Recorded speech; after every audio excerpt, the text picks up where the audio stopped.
जय हिंद साथियों। RRB NTPC CBT 1 exam 2026 के लिए पहला प्रश्न है आप सभी के सामने। नीचे दिए गए विकल्पों में से संबंधित संख्या को चुनिए। यानी कि ये पहला प्रश्न आप सभी के सामने नंबर एनालॉजी से संबंधित प्रश्न दिया गया है और आपसे पूछा गया है कि जिस प्रकार से 47 का संबंध है 15 के साथ में, उसी प्रकार से इस प्रश्नवाचक चिन्ह के स्थान पर कौन सी संख्या रखें कि उसका संबंध 19 के साथ में हो जाए। तो इस टाइप के प्रश्न को आप एग्जाम में देखते हैं फटाफट से कैसे सोल्व करेंगे, तो वो देखिए इस टाइप के प्रश्न को एग्जाम में सोल्व करना बहुत ही आसान होता है। आसानी से कैसे सोल्व करेंगे तो वो समझिए। देखिए इस टाइप के प्रश्न में हमें क्या करना है, हमें यहाँ पर पता करना है कि 47 से यहाँ पर 15 कैसे बना है, या फिर हमें यहाँ पर पता करना है कि 15 से यहाँ पर 47 कैसे बना है। तो मेरे भाई 15 से 47 बनाने के लिए क्या किया गया है, यहाँ पर सबसे पहले 15 का किया गया है 3 गुना। तो यहाँ पर देखिए 15 का 3 गुना करेंगे तो बन जाएगा 15 तिये 45 और 45 के अंदर +2 कर देंगे तो 45 और 2 मिलकर बन जाएगा 47 यानी कि यहाँ पर हमें 47 दिया गया है। 47 बनाने के लिए क्या किया गया है, सबसे पहले 15 का किया गया है 3 गुना। 15 का 3 गुना किया तो कितना है 45 और 45 के अंदर +2 किया तो बन गया 47। अब इसी प्रकार से हम क्या करेंगे 19 से इस प्रश्न चिन्ह की वैल्यू ज्ञात करेंगे। तो करेंगे क्या, सबसे पहले तो 19 का करेंगे 3 गुना। तो यहाँ पर देखिए 19 का 3 गुना करेंगे तो बन जाएगा 19 तिये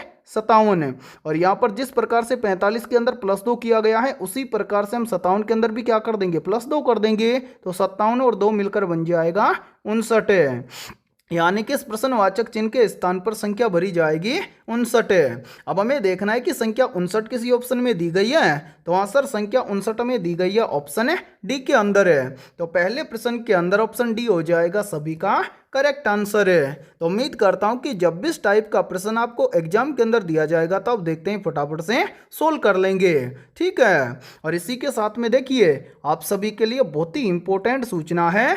यदि आप पहली बार के अंदर आरआरबी एनटीपीसी सीबीटी 1 एग्जाम 2026 को क्रैक करना चाहते हैं तो हमने आपके आरआरबी एनटीपीसी सीबीटी 1 एग्जाम 2026 के लिए ऑल सब्जेक्ट के ऊपर लगभग 15,000 प्लस रामबाण क्वेश्चनों का मास्टर पीडीएफ सेट तैयार किया है। और जितने भी अभ्यर्थी ये कंप्लीट मास्टर पीडीएफ सेट लेना चाहते हैं तो वो सभी अभ्यर्थी हमारे इस व्हाट्सएप नंबर पर कांटेक्ट करके इस कंप्लीट मास्टर पीडीएफ सेट को ले सकते हैं। व्हाट्सएप नंबर है 7374826893। ये हमारा व्हाट्सएप नंबर है। इस व्हाट्सएप नंबर पर आप कांटेक्ट करके इस कंप्लीट मास्टर पीडीएफ सेट को ले सकते हैं। और मेरे भाई इस कंप्लीट मास्टर पीडीएफ सेट की प्राइस हमने रखी है मात्र और मात्र 99 रुपये।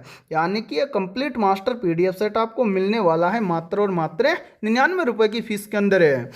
और मैं आप सभी को एक गारंटी के साथ में बोल रहा हूं, आपके पास जितना भी समय बचा हुआ है उस बचे हुए समय के अंदर आप एक बार इस कंप्लीट मास्टर पीडीएफ सेट को सरसरी निगाहों से जरूर देख जाना, क्योंकि आपके एग्जाम में ज़्यादातर क्वेश्चन आपको इसी मास्टर पीडीएफ सेट से देखने को मिलेंगे। और इस मास्टर पीडीएफ सेट के अंदर आपको ऑल सब्जेक्ट के क्वेश्चन फुल सॉल्यूशन के साथ में मिलने वाले हैं, ठीक है। तो चलिए फिर अगला प्रश्न देखते हैं।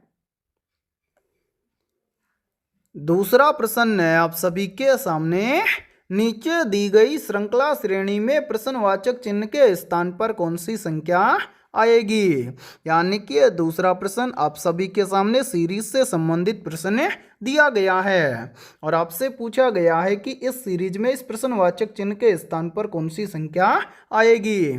तो मेरे भाई इस टाइप के प्रश्न को आप एग्जाम में देखते हैं फटाफट से कैसे सोल्व करेंगे, तो वो देखिए आपको जब भी एग्जाम के अंदर सीरीज से संबंधित प्रश्न दिया जाए तो आपको क्या करना है, सबसे पहले आपको ये देखना है कि सीरीज में आपको क्या क्या दिया गया है। तो यहाँ पर ध्यान से देखिए सीरीज में सबसे पहले दिया गया है 222, 222 के बाद में दिया गया है 194, 194 के बाद में दिया गया है 166, 166 के बाद में दिया गया है 138, 138 के बाद में दिया गया है 110 और 110 के बाद में दिया गया है 82 और 82 के बाद में पूछा गया है कि इस प्रश्नवाचक चिन्ह के स्थान पर कौन सी संख्या आएगी।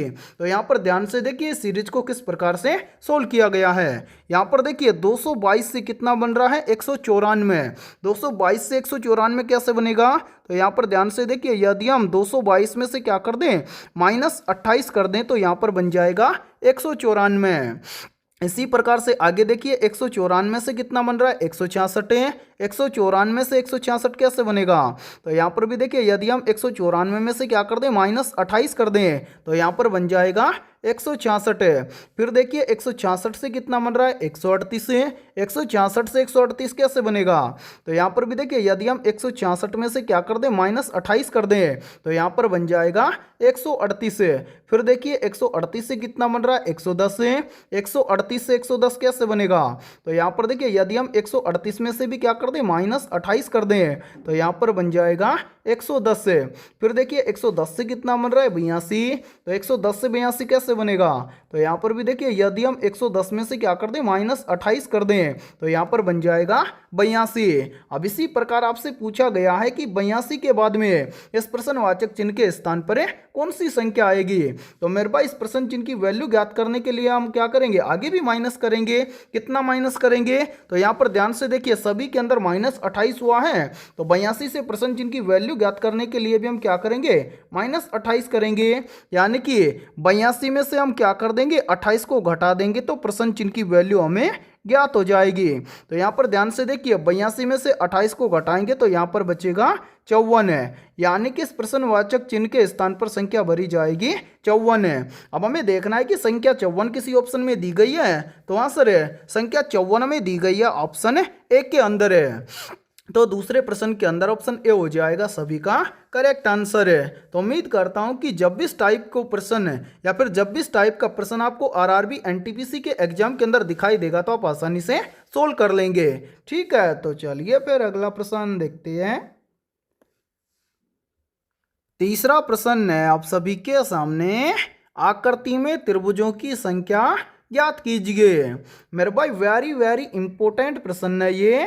तो इस टाइप के प्रश्न को आप एग्जाम में देखते हैं फटाफट से कैसे सोल्व करेंगे तो वो देखिए काउंटिंग फिगर से संबंधित प्रश्न आप सभी के सामने दिया गया है और आप सभी से पूछा गया है कि नीचे जो ये वाली आकृति दी गई है इस आकृति में कुल कितने त्रिभुज हैं। तो इस टाइप के प्रश्न को हम कितने तरीके से सोल्व कर सकते हैं? दो तरीके से सोल्व कर सकते हैं। कैसे?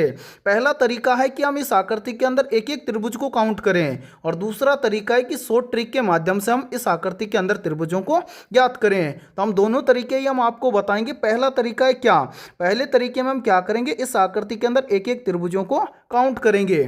तो मेरे भाई यहां पर ध्यान से देखिए, एक नंबर त्रिभुज हो जाएगा ये, दूसरा नंबर का त्रिभुज हो जाएगा ये, तीसरे नंबर का त्रिभुज हो जाएगा ये, चौथे नंबर का त्रिभुज हो जाएगा ये। इसी प्रकार से आप देखिए ध्यान से, एक नंबर और दो नंबर इन दोनों त्रिभुजों को यहां से यहां तक मिलाएंगे तो एक त्रिभुज बन जाएगा ये, तो ये हो जाएगा 5 नंबर त्रिभुज। इसी प्रकार से यदि हम त्रिभुज नंबर 3 और त्रिभुज नंबर 4 इन दोनों को यहां से यहां तक मिलाएंगे तो ये हो जाएगा त्रिभुज नंबर 6। यानी कि इस आकृति के अंदर कुल कितने त्रिभुज हैं? 6 त्रिभुज हैं, जो कि हमें ऑप्शन सी के अंदर दिए गए हैं। तो तीसरे प्रश्न के अंदर ऑप्शन सी हो जाएगा सभी का करेक्ट आंसर है। तो उम्मीद करता हूं कि ये तीसरा प्रश्न भी आपको अच्छे से क्लियर हो गया होगा। अब देखिए दूसरा तरीका। मेरे भाई दूसरा तरीका क्या है तो मैं आपको बता दूं, दूसरा तरीका है शॉर्ट ट्रिक। बहुत ही शानदार और शॉर्ट ट्रिक है, याद रखना। देखिए जब भी आपको इस तरह की आकृति दिखाई दे तो मेरे भाई याद रखना ऐसी एक आकृति में कितने त्रिभुज होते हैं? 3 त्रिभुज होते हैं। ठीक है, अब हमें क्या करना है इस बड़ी वाली आकृति के अंदर इस तरह की आकृति देखनी है कि कितनी आकृति दी गई है। तो मेरे भाई ध्यान से देखिए, इस तरह की आकृति एक तो हमें यहाँ पर दी गई है तो 3 त्रिभुज तो हो गए इसके अंदर है। इसी प्रकार की एक आकृति हमें यहाँ पर ये दी गई है तो इसके अंदर कितने त्रिभुज हो गए? 3 त्रिभुज। यानी कि इनके अलावा कोई अन्य त्रिभुज तो है नहीं, तो 3 और 3 मिलकर बन जाएगा 6। यानी कि दी गई आकृति में कुल कितने त्रिभुज हैं? 6 त्रिभुज हैं। उम्मीद करता हूं कि आपको दोनों तरीके बेस्ट लगे होंगे और शॉर्ट ट्रिक तो आपको बहुत ही अच्छी लगी होगी। यदि आपको ये वाली ट्रिक याद थी तो इस प्रश्न को आप मात्र 2 से 3 सेकंड में आसानी से सोल्व कर सकते हैं। ठीक है, और मेरे भाई यदि ये क्लास आपको पसंद आ रही है तो जल्दी से एक बार इस क्लास को लाइक कर दीजिए। और यदि आप हमारे इस YouTube चैनल से पहली बार जुड़े हैं तो इस YouTube चैनल को कर लीजिए सब्सक्राइब और बेल आइकन को प्रेस करना, ताकि ऐसी शानदार क्लास का नोटिफिकेशन आपको सबसे पहले देखने को मिले। और इस क्लास के अंदर आपको एंड तक बने रहना है, क्योंकि ऐसे ही शानदार क्वेश्चन आपको इस क्लास के अंदर मिलने वाले हैं। तो चलिए फिर अगला प्रश्न देखते हैं। चौथा प्रश्न है आप सभी के सामने, यदि संख्या 36, 78, 154 के प्रत्येक विषम अंक में एक जोड़ा जाए तथा प्रत्येक सम अंक में से 2 को घटाया जाए तो इस प्रकार बनी संख्या में सबसे बड़े तथा सबसे छोटे अंकों का मध्य अंतर कितना होगा। मेरे भाई वेरी वेरी इंपॉर्टेंट प्रश्न है ये। तो इस टाइप के प्रश्न को आप एग्जाम में देखते हैं, फटाफट से कैसे सोल्व करेंगे तो वो देखिए इस टाइप के प्रश्न को एग्जाम में सोल्व करना बहुत ही आसान होता है। आसानी से कैसे सोल्व करेंगे तो वो देखिए। यहाँ पर देखिए हमें संख्या दी गई है 36, 78, 154। अब यहाँ पर हम क्या करेंगे, प्रत्येक विषम अंक में तो 1 को जोड़ेंगे और सम अंक में से 2 को घटाएंगे। तो यहाँ पर देखिए 3 क्या है, यानी कि ये विषम अंक है तो 3 में 1 को जोड़ेंगे तो कितना बन जाएगा 4। ठीक है, फिर क्या है 6, 6 क्या है सम अंक है तो 6 में से 2 को घटाएंगे कितना बचेगा 4 है। फिर 7 क्या है विषम अंक है तो 7 में 1 को जोड़ेंगे बन जाएगा 8 है। फिर 7 के बाद में क्या है 8, 8 क्या है सम अंक है 8 में से 2 को घटाएंगे कितना बचेगा 6। फिर क्या है 8 के बाद में है 1, 1 क्या है विषम अंक है 1 के अंदर 1 को ऐड करेंगे तो बन जाएगा 2। उसके बाद में क्या है 5, 5 भी क्या है विषम है तो 5 के अंदर 1 को ऐड करेंगे तो बन जाएगा 6। फिर क्या है 4, 5 के बाद में 4 है, 4 क्या है सम अंक है तो 4 में से 2 को घटाएंगे तो कितना बचेगा 2। अब ये नई संख्या बन गई, इसके अंदर सबसे बड़ा अंक कौन सा है तो सबसे बड़ा अंक है 8 है और सबसे छोटा अंक है 2। तो इन दोनों का मध्य अंतर हमसे पूछा गया है, यानी कि बड़ी संख्या में से सबसे छोटी संख्या को घटाएंगे तो यहाँ पर 8 में से 2 को घटाएंगे, यानी कि 8 में से 2 को घटाएंगे कितना बचेगा 6।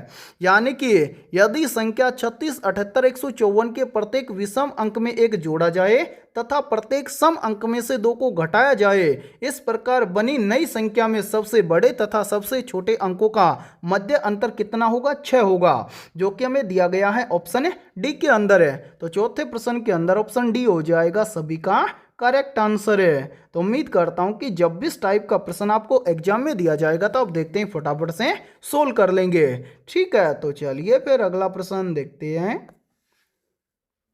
पांचवा प्रश्न है आप सभी के सामने। एक निश्चित कूट भाषा में PREY को 6482 के रूप में कूटबद्ध किया जाता है और YOLK को 3671 के रूप में कूटबद्ध किया जाता है। दी गई कोड भाषा में Y के लिए कूट क्या होगा।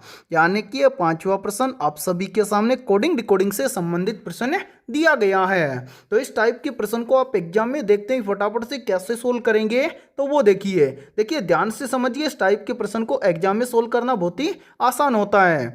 आसानी से कैसे सोल्व करेंगे तो यहाँ पर देखिए सबसे पहले हमें यहाँ पर बोला गया है कि PREY, यानी कि PREY इसको क्या लिखा गया है तो इसको लिखा गया है 6482। ठीक है, अब इसी प्रकार से आगे बोला गया है कि यहाँ पर ध्यान से देखिए YOLK इसको क्या लिखा गया है तो YOLK इसको लिखा गया है 3671 और आपसे पूछा गया है कि Y के लिए कूट क्या होगा। ठीक है, तो ज्ञात कैसे करेंगे वो देखिए, यहाँ पर ध्यान से समझिए मेरे भाई।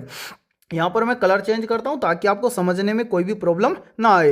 यहाँ पर देखिए हमारे सामने यहाँ पर 2 शब्द दिए गए हैं और इन दोनों शब्दों के अंदर जितने भी अल्फाबेट लेटर दिए गए हैं हमें क्या करना है, दोनों शब्दों के बीच में हमें देखना है कॉमन लेटर।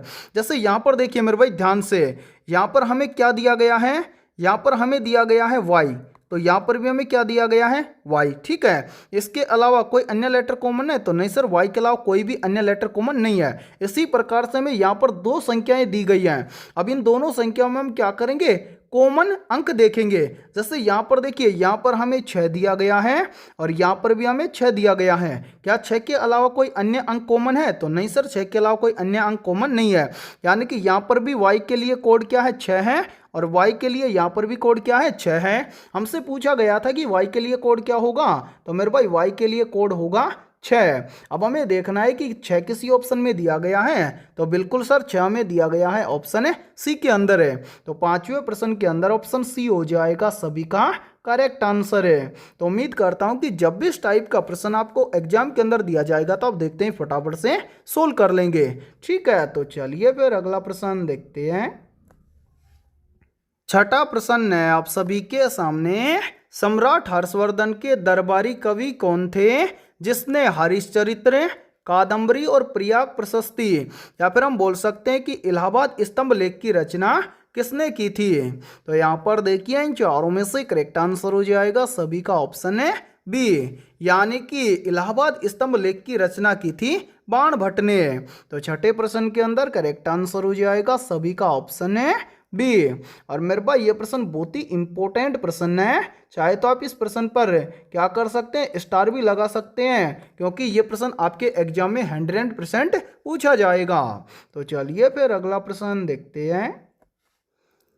सातवां प्रश्न है आप सभी के सामने, राज तरंगिणी जिसमें कश्मीर का इतिहास वर्णित है के लेखक कौन है? या फिर देखिए इसी प्रश्न को एग्जाम के अंदर घुमाकर डायरेक्ट ऐसे भी पूछ लिया जाता है, प्रश्न पूछ लिया जाता है कि राज तरंगिणी के लेखक कौन है? तो यहाँ पर देखिए इन चारों में से करेक्ट आंसर हो जाएगा सभी का ऑप्शन है ए, राज तरंगिणी के लेखक हैं कल्याण। तो सातवें प्रश्न के अंदर करेक्ट आंसर हो जाएगा सभी का ऑप्शन है ए। तो चलिए फिर अगला प्रश्न देखते हैं। आठवां प्रश्न है आप सभी के सामने, पटचित्र और सोरा कला शैली मुख्य रूप से किस राज्य से संबंधित है? ऑप्शन ए है ओडिशा राज्य से, ऑप्शन बी है महाराष्ट्र राज्य से, ऑप्शन सी है गुजरात राज्य से, और ऑप्शन डी है कर्नाटक राज्य से। तो यहाँ पर देखिए इन चारों में से करेक्ट आंसर हो जाएगा सभी का ऑप्शन है ए, पटचित्र और सोरा कला शैली मुख्य रूप से ओडिशा राज्य से संबंधित है। तो आठवें प्रश्न के अंदर करेक्ट आंसर हो जाएगा सभी का ऑप्शन है ए। और मेरे भाई इस क्लास के अंदर आपको एंड तक बने रहना है, क्योंकि इस क्लास के अंदर हमने उन्हीं क्वेश्चनों को कवर किया है जो क्वेश्चन आपके एग्जाम के लिए इंपॉर्टेंट रहेंगे। और आपको किसी भी क्वेश्चन के अंदर कोई भी डाउट है तो उस क्वेश्चन का डाउट आप कमेंट सेक्शन के अंदर पूछ सकते हैं, ठीक है। तो चलिए फिर अगला प्रश्न देखते हैं। नौवां प्रश्न है आप सभी के सामने, दल बदल कानून का संबंध 10वीं अनुसूची से है जिसको 52वां संविधान संशोधन से जोड़ा, उसी प्रकार भूमि सुधार को किस अनुसूची द्वारा जोड़ा गया है? तो यहाँ पर देखिए इन चारों में से करेक्ट आंसर हो जाएगा सभी का ऑप्शन है ए, भूमि सुधार को जोड़ा गया है 9वीं अनुसूची के द्वारा। तो 9वें प्रश्न के अंदर करेक्ट आंसर हो जाएगा सभी का ऑप्शन है ए। और मेरे भाई ये प्रश्न बहुत ही इंपॉर्टेंट प्रश्न है, चाहे तो इस प्रश्न का आप स्क्रीनशॉट भी ले सकते हैं या फिर आप सभी अभ्यर्थी इस प्रश्न को अपनी नोटबुक के अंदर नोट भी कर सकते हैं, ठीक है। तो चलिए फिर अगला प्रश्न देखते हैं। 10वां प्रश्न है आप सभी के सामने, दिल्ली सल्तनत के किस शासक ने अपनी राजधानी दिल्ली से दौलताबाद स्थानांतरित किया था? तो यहाँ पर देखिए इन चारों में से करेक्ट आंसर हो जाएगा सभी का ऑप्शन है सी, दिल्ली सल्तनत के शासक मोहम्मद बिन तुगलक ने अपनी राजधानी दिल्ली को दौलताबाद क्या किया था, स्थानांतरित किया था। तो 10वें प्रश्न के अंदर करेक्ट आंसर हो जाएगा सभी का ऑप्शन है सी। और मेरे भाई आपके जितने भी दोस्त हैं आरआरबी एनटीपीसी सीबीटी 1 एग्जाम 2026 की तैयारी कर रहे हैं तो उनके पास भी इस क्लास को आप ज़्यादा से ज़्यादा शेयर करें। और यदि ये क्लास आपको पसंद आ रही है तो जल्दी से एक बार इस क्लास को लाइक कर दीजिए। और यदि आप हमारे इस यूट्यूब चैनल से पहली बार जुड़े हैं तो इस यूट्यूब चैनल को कर लीजिए सब्सक्राइब और बेल आइकन को प्रेस करना, ताकि ऐसी शानदार क्लास का नोटिफिकेशन भी आपको सबसे पहले देखने को मिले। तो चलिए फिर अगला प्रश्न देखते हैं। 11वां प्रश्न है आप सभी के सामने, पाक जल संधि किन दो देशों के बीच स्थित है? ऑप्शन ए भारत और श्रीलंका के बीच, ऑप्शन बी है भारत और म्यांमार के बीच, ऑप्शन सी है ब्रिटेन और फ्रांस के बीच, और ऑप्शन डी है इंडोनेशिया और मलेशिया के बीच। तो यहाँ पर देखिए इन चारों में से करेक्ट आंसर हो जाएगा सभी का ऑप्शन है ए, पाक जल संधि स्थित है भारत और श्रीलंका के बीच। तो 11वें प्रश्न के अंदर करेक्ट आंसर हो जाएगा सभी का ऑप्शन है ए। तो चलिए फिर अगला प्रश्न देखते हैं। 12वां प्रश्न है आप सभी के सामने, जिब्राल्टर जल संधि किन दो महाद्वीपों को अलग करती है? तो यहाँ पर देखिए इन चारों में से करेक्ट आंसर हो जाएगा सभी का ऑप्शन है बी, यूरोप और अफ्रीका को अलग करती है जिब्राल्टर जल संधि। या फिर हम बोल सकते हैं कि जो जिब्राल्टर जल संधि है ये यूरोप महाद्वीप और अफ्रीका महाद्वीप इन दोनों को क्या करती है, अलग करती है। तो 12वें प्रश्न के अंदर करेक्ट आंसर हो जाएगा सभी का ऑप्शन है बी। और मेरे भाई ऐसे ही शानदार क्वेश्चन हमने क्या किया है, मास्टर पीडीएफ सेट के अंदर तैयार किए हैं, तो आप मास्टर पीडीएफ सेट को ले सकते हैं, ठीक है। तो चलिए फिर अगला प्रश्न देखते हैं। 13वां प्रश्न है आप सभी के सामने। राजा रेड्डी और राधा रेड्डी किस शास्त्रीय नृत्य के दिग्गज कलाकार हैं? या फिर देखिए इसी प्रश्न को एग्जाम के अंदर घुमाकर ऐसे भी पूछ लिया जाता है। प्रश्न पूछा जाता है कि राजा रेड्डी और राधा रेड्डी किस शास्त्रीय नृत्य से संबंधित हैं? तो यहाँ पर देखिए इन चारों में से करेक्ट आंसर हो जाएगा सभी का ऑप्शन है बी, यानी कि राजा रेड्डी और राधा रेड्डी ये दोनों किससे संबंधित हैं? कुचिपुड़ी शास्त्रीय नृत्य से संबंधित हैं। तो 13वें प्रश्न के अंदर करेक्ट आंसर हो जाएगा सभी का ऑप्शन है बी। और मेरे भाई यहाँ पर ध्यान से देखिए, हमने आपके आरआरबी एनटीपीसी सीबीटी1 एग्जाम 2026 के लिए GK GS science mathematics reasoning computer और करंट अफेयर्स के ऑल सब्जेक्ट के ऊपर लगभग 15,000 प्लस रामबाण क्वेश्चनों का मास्टर पीडीएफ सेट तैयार किया है। और जितने भी अभ्यर्थी ये कंप्लीट मास्टर पीडीएफ सेट लेना चाहते हैं तो वो सभी अभ्यर्थी हमारे इस व्हाट्सएप नंबर पर कांटेक्ट करके इस कंप्लीट मास्टर पीडीएफ सेट को ले सकते हैं। व्हाट्सएप नंबर है 7374826893। ये हमारा व्हाट्सएप नंबर है। इस व्हाट्सएप नंबर पर आप कांटेक्ट करके इस कंप्लीट मास्टर पीडीएफ सेट को ले सकते हैं। और मेरे भाई इस कंप्लीट मास्टर पीडीएफ सेट की प्राइस हमने रखी है मात्र और मात्र 99 रुपये, यानी कि ये कंप्लीट मास्टर पीडीएफ सेट आपको मिलने वाला है मात्र और मात्र 99 रुपये की फीस के अंदर है। और मैं आप सभी को एक गारंटी के साथ में बोल रहा हूँ, आपके पास एग्जाम का जितना भी समय बचा हुआ है उस बचे हुए समय के अंदर आप एक बार इस कंप्लीट मास्टर पीडीएफ सेट को सरसरी निगाहों से जरूर देख लेना, क्योंकि आपके एग्जाम में ज़्यादातर क्वेश्चन है इसी मास्टर पीडीएफ सेट से आपको देखने को मिलेंगे। और सभी क्वेश्चन आपको सेलेक्टेड और फुल सॉल्यूशन के साथ में मिलने वाले हैं। और इस मास्टर पीडीएफ सेट के अलावा आपको पूरे 7 प्रैक्टिस सेट भी बिल्कुल फ्री के अंदर मिलने वाले हैं। तो जल्दी से जाइए और इस व्हाट्सएप नंबर पर कांटेक्ट करके कंप्लीट मास्टर पीडीएफ सेट को ले लीजिए और एग्जाम से पहले अपनी कंप्लीट तैयारी को मजबूत बना लीजिए। ठीक है, तो चलिए फिर अगला प्रश्न देखते हैं। 14वां प्रश्न है आप सभी के सामने। 12वीं पंचवर्षीय योजना 2012 से 2017 के दौरान निर्धारित लक्ष्य वृद्धि दर क्या थी? तो यहाँ पर देखिए इन चारों में से करेक्ट आंसर हो जाएगा सभी का ऑप्शन है बी, यानी कि 12वीं पंचवर्षीय योजना 2012 से 2017 के दौरान निर्धारित लक्ष्य वृद्धि दर थी 8% है। तो 14वें प्रश्न के अंदर करेक्ट आंसर हो जाएगा सभी का ऑप्शन है बी। तो चलिए फिर अगला प्रश्न देखते हैं। 15वां प्रश्न है आप सभी के सामने। अजंता की गुफाओं में मुख्य रूप से किस धर्म से संबंधित कलाकृतियां और चित्रकारी मिलती है? तो यहाँ पर देखिए इन चारों में से करेक्ट आंसर हो जाएगा सभी का ऑप्शन है बी। अजंता की गुफाओं में मुख्य रूप से बौद्ध धर्म से संबंधित कलाकृतियां और चित्रकारी मिलती है। तो 15वें प्रश्न के अंदर करेक्ट आंसर हो जाएगा सभी का ऑप्शन है बी। और मेरे भाई यहाँ पर देखिए यहीं से काफ़ी बार एग्जाम के अंदर एक प्रश्न और भी पूछ लिया जाता है कि अजंता और एलोरा की गुफाएं किस राज्य में स्थित हैं? तो याद रखना अजंता और एलोरा की गुफाएं महाराष्ट्र राज्य में स्थित हैं। तो आज के इस क्लास के अंदर इतना ही, फिर मिलते हैं ऐसे बेहतरीन और शानदार क्वेश्चनों के साथ नेक्स्ट क्लास में।